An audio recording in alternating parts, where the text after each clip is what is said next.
नमस्ते नमस्ते नमस्ते नबोलौँ भन्छु, बोल्ने दिन आइहाल्छ है। यस ऐतिहासिक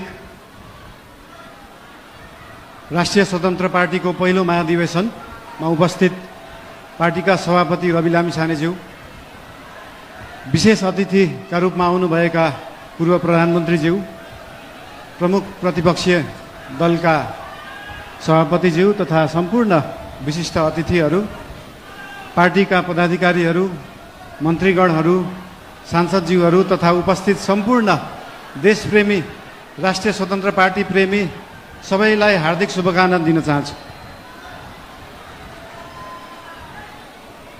कुरा कताबाट सुरु गरौँ त? आज खासमा चाहिँ यो महाधिवेशन भनेको पार्टीको विषयमा बोल्ने, पार्टीलाई कसरी सुदृढ बनाउने, पार्टीलाई कसरी बलियो बनाउने, हाम्रो पार्टी जुन एउटा सानो महत्त्वाकांक्षा, सानो इच्छा, सानो देश बनाउने हुटुटीले सुरु भएको पार्टी आज महाधिवेशनको पहिलो दिनसम्म आउँदै गर्दाखेरि यो पार्टी, यो आन्दोलनको रूपमा भएको पार्टी, भावनाको रूपमा भएको पार्टीलाई संस्थागत गर्ने, स्थापित गर्ने दिनमा आउँदाखेरि हामीले धेरै जसो पार्टीलाई कसरी एक ठाउँमा ल्याउने भन्ने नै कुरा गर्नुपर्छ।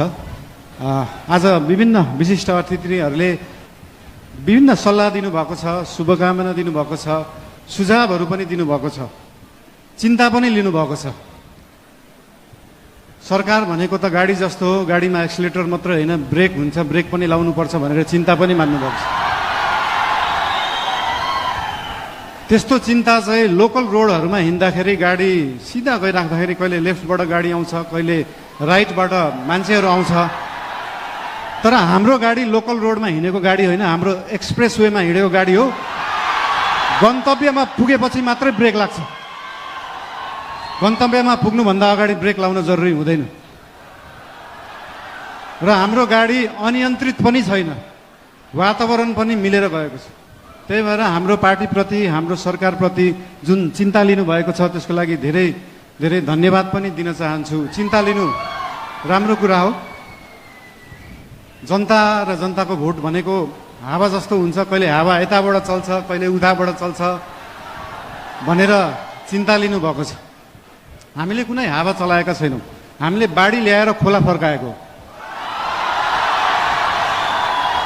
र खोला एकचोटि सिधा बाटो, आफ्नो सही बाटोमा फर्किएपछि निरन्तर त्यही बाटो बगिरहन्छ। यो हावा जस्तो